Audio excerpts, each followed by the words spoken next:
नमस्कार बच्चों, आपका स्वागत है आपके अपने YouTube channel AK study point पर। बच्चों, आज इस क्लास में हम जानेंगे मानव नेत्र द्वारा प्रतिबिंब का बनना।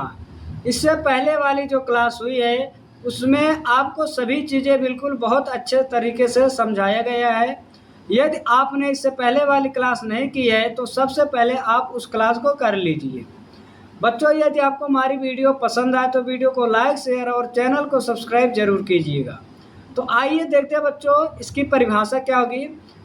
तो परिभाषा देखते हैं, नेत्र के सामने रखी किसी वस्तु से चलने वाली प्रकाश किरण सबसे पहले कार्निया पर पड़ती है।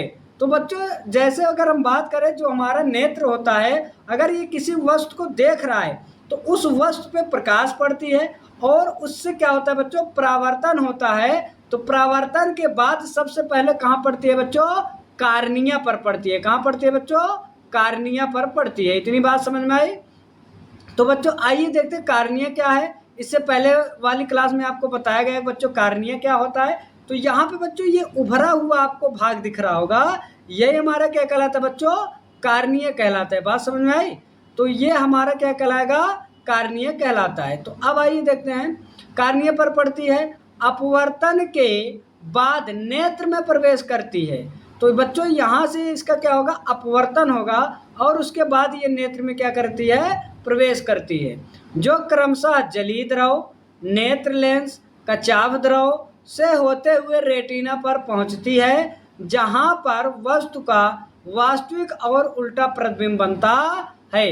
प्रतिबिंब बनने का संदेश प्रकाश तंत्रिकाओं द्वारा मस्तिष्क में पहुंचता है और वस्तु हमें अनुभव के आधार पर सीधी दिखाई देती है।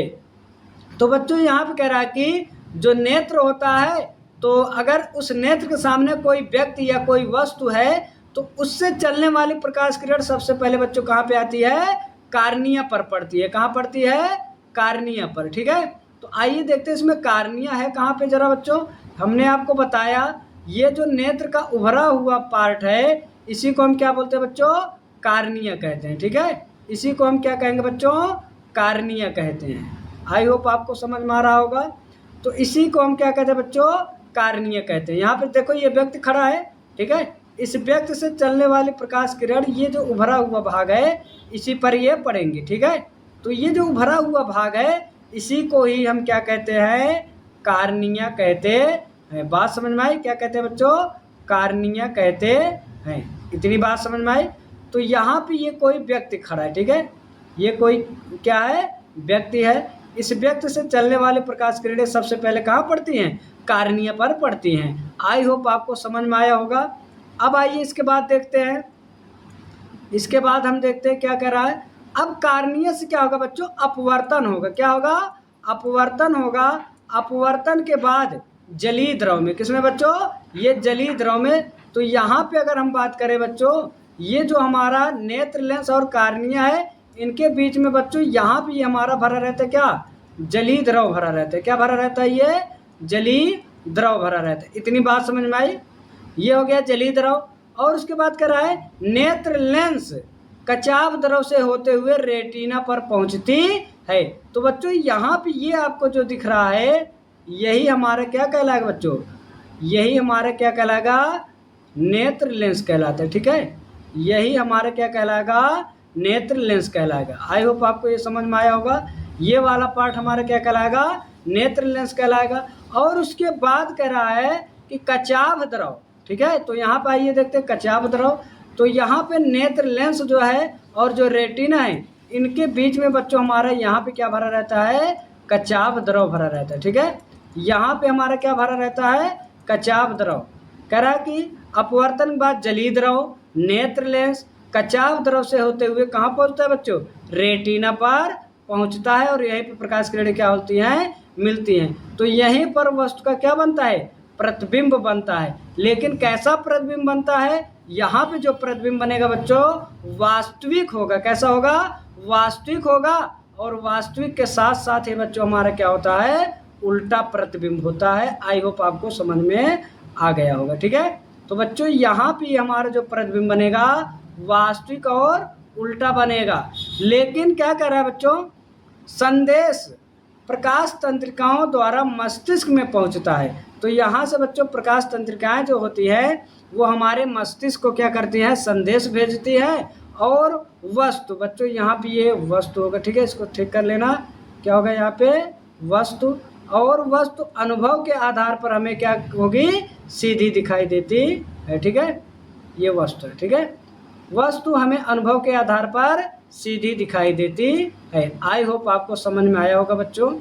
तो आइए अब आगे देखते हैं। एक चीज़ आपके लिए यहाँ पे क्वेश्चन ये है कि बच्चों नेत्र, ठीक है, नेत्र दान में क्या दान किया जाता है। तो बच्चों आपके लिए क्वेश्चन है नेत्र दान में, ठीक है, नेत्र दान में क्या दान किया जाता है, ठीक है, नेत्र दान में क्या दान किया जाता है। तो आपके लिए क्वेश्चन है नेत्र दान में, ठीक है, नेत्र दान में क्या क्या दान होता है, ठीक है, नेत्र दान में क्या दान किया जाता है, ठीक है। कहने का मतलब बच्चों ये हुआ कि यहाँ पे जो नेत्र दान किया जाता है बच्चों, उसमें नेत्र का कौन सा भाग दान किया जाता है। तो आइए अगला देखते हैं, हमारी अगली हेडिंग क्या है। तो यहाँ पे देखेंगे अगली हेडिंग। तो आई होप आपको ये समझ में आया होगा। अब आगे आइए देखते हैं। तो अब आइए बच्चों देखते हैं, इस पे लगा लेना बच्चों, वेरी वेरी मोस्ट इम्पॉर्टेंट, ठीक है, ये हमारे लिए बच्चों बहुत ही महत्वपूर्ण है, ठीक है, इस पे लगा लेना बच्चों, वेरी वेरी मोस्ट इम्पॉर्टेंट, ठीक है, वेरी वेरी इम्पॉर्टेंट, इस पे लगा लो। ये जरूर एग्जाम में पूछता है कि मानव नेत्र की समंजन क्षमता क्या होती है, इसको हमें परिभाषित करना होता है, ठीक है। तो यहाँ पे आइए इसका परिभाषा देखते हैं। तो यहाँ पे परिभाषा देखेंगे, मांसपेशियों द्वारा नेत्र लेंस की फोकस दूरी को आवश्यकता अनुसार परिवर्तन करने की क्षमता को नेत्र की समंजन क्षमता कहते हैं। तो बच्चों यहाँ पे अगर आपको थोड़ा बहुत अगर याद होगा, ये जो देखो जो कैमरा मैन होते हैं जो फ़ोटो क्लिक करते हैं, उनको देखो वो कैमरे को क्या करते हैं, ऐसे जूम आउट करते रहते हैं, ऐसे घुमाते रहते हैं, ठीक है। तो वो क्या करते हैं बच्चों, इसी फोकस दूरी को क्या करते हैं, एडजस्ट करते हैं, जिससे कि क्या हो, जो वो फ़ोटो क्लिक करें वो रेटिना पर उसका प्रतिबिंब बने, और जब रेटिना पर प्रतिबिंब बनेगा तो अच्छा फ़ोटो हमें प्राप्त होगा। तो इसी तरह बच्चों क्या है, इसकी परिभाषा क्या है, जो मांसपेशियां होती हैं, मांसपेशियों द्वारा नेत्र लेंस की फोकस दूरी को आवश्यकता अनुसार परिवर्तन करने की क्षमता को नेत्र की समंजन क्षमता कहते हैं। तो यहाँ पे आइए जरा समझते हैं। जैसे बच्चों ये पेन है, तो यहाँ पे है तब भी हमें ये दिख रहा है, ठीक है, मान लो 25 सेंटीमीटर पर है तब भी दिख रहा है, अगर ये थोड़ा दूर हो गया तब भी हमें दिखेगा, ठीक है, जैसे भी ये आपके पास में दिख रहा है, और दूर हो गया तब भी दिख रहा है। इसका मतलब ये हुआ कि बच्चों इसकी फोकस दूरी करें, मतलब नेत्र की जो फोकस दूरी है इसको कोई ना कोई क्या कर रहा है, एडजस्ट कर रहा है। तो बच्चों ये जो फोकस दूरी को आवश्यकता अनुसार परिवर्तन करने की क्षमता होती है, उसी क्षमता को ही क्या कहते हैं, नेत्र की समंजन क्षमता कहते हैं। आई होप आपको समझ में आया होगा बच्चों, ये बहुत ही महत्वपूर्ण है हमारे एग्जाम दृष्टि से। तो आइए अगला देखते हैं।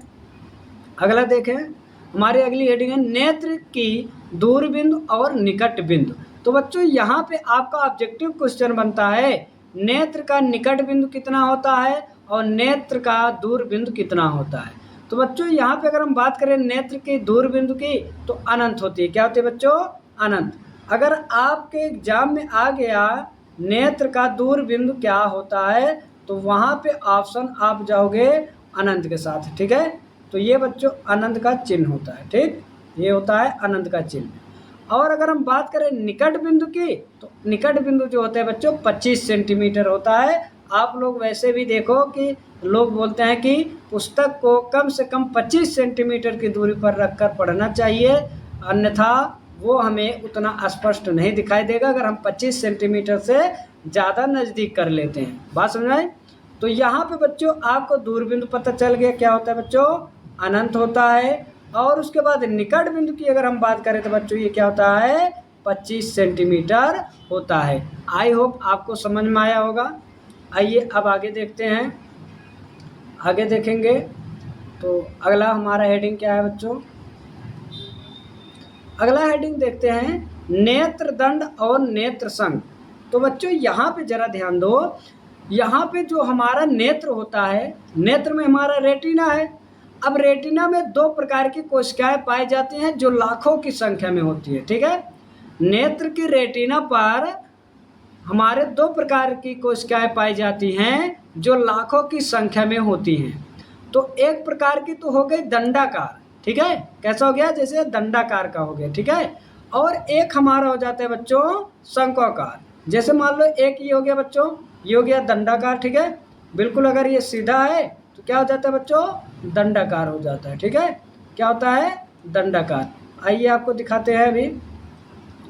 तो जैसे मान लो आपको ये दिख गया, ठीक है। मान लो बच्चों ये आपको दिख गया, ठीक है। ये क्या हो गया बच्चों? हमारा बिल्कुल दंडाकार, कहने का मतलब बिल्कुल डंडे की तरह, ठीक है। और उसके बाद एक होता है हमारा शंक्वाकार। शंक्वाकार कैसा होता है बच्चों? आइए देखते हैं, शंकु बनाते हैं, ठीक है। शंक्वाकार, जो शंक्वाकार होता है बच्चों ये हमारा होता है ये शंकु के आकार का, ठीक है। ये हमारा क्या होता है बच्चों? शंक्वाकार होता है। तो इसे ही हम क्या कहते हैं? ये हमारे दो प्रकार के हमारे नेत्र में जो रेटिना है उस रेटिना पर दो प्रकार की कोशिकाएं पाई जाती हैं, एक दंडाकार और एक शंक्वाकार, ठीक है। अब आइए जरा हम समझते हैं बच्चों, यहाँ पे हम समझते हैं कि दंडाकार और शंक्वाकार कोशिकाओं का काम क्या होता है। तो आइए देखते हैं। रेटिना में दो प्रकार के प्रकाशग्राही कोशिकाएं पाई जाती हैं। हमने आपको अभी बताया नेत्र में दो प्रकार की कोशिकाएं पाई जाती हैं, यह बहुत बड़ी मात्रा में होती है। हमने बताया बच्चों ये लाखों की संख्या में होती है, जिसमें एक प्रकार के सेल का आकार दंडाकार होता है। ये बच्चों हमारा क्या हो गया? ये दंडाकार हो गया, ठीक है। ये क्या हो गया? दंडाकार हो गया। इसे नेत्र दंड कहते हैं। जो दंडाकार होता है इसको क्या कहते हैं? नेत्र दंड कहते हैं। और आगे देखते हैं, तथा दूसरे का शंकु के आकार का होता है। जो दूसरी कोशिकाएं होती हैं वो क्या होती हैं? शंकु के आकार की होती हैं। आई होप आपको ये समझ में आया होगा, जिसे नेत्र शंकु कहते हैं। बात समझ आए? इसको क्या कहेंगे बच्चों? नेत्र शंकु कहते हैं। जो दंडाकार होता है उसको नेत्र दंड कहते हैं, और जो शंक्वाकार होता है उसे क्या कहते हैं? शंक्वाकार कहते हैं। फिर बोलो नेत्र शंकु कहते हैं। आई होप आपको ये समझ में आया होगा। अब ये क्या करते हैं? ये प्रकाश सिग्नल को विद्युत सिग्नल में बदल देते हैं। तो बच्चों ये जो कोशिकाएं होती हैं ये क्या करती हैं? प्रकाश सिग्नल को किस में बदल देती हैं? प्रकाश सिग्नल को जो है बदल देते हैं ये विद्युत सिग्नल में। बात समझ में आई? आई होप आपको ये समझ में आया होगा बच्चों। तो बच्चों यदि आपको हमारी वीडियो पसंद आई हो तो वीडियो को लाइक, शेयर और चैनल को सब्सक्राइब करके ज़रूर रखिए। इसी तरह हम आपको क्लास प्रोवाइड करते रहेंगे। आने वाली क्लास और भी इंटरेस्टिंग होगी। तो बच्चों इस चैनल पर आपको मैथ और फिजिक्स की क्लास बिल्कुल क्रमवाइज मिल जाएंगी, क्लास 10 की बिल्कुल निःशुल्क। आप प्लेलिस्ट में जाइए, वहाँ पे आप बिल्कुल हर एक क्लास को चैप्टर टू चैप्टर बिल्कुल क्या करते हैं? क्रमवाइज पा सकते हैं, ठीक है। तो आई होप आपको हमारी वीडियो पसंद आई होगी। वीडियो को लाइक, शेयर और चैनल को सब्सक्राइब जरूर कीजिए। वीडियो देखने के लिए बहुत बहुत धन्यवाद।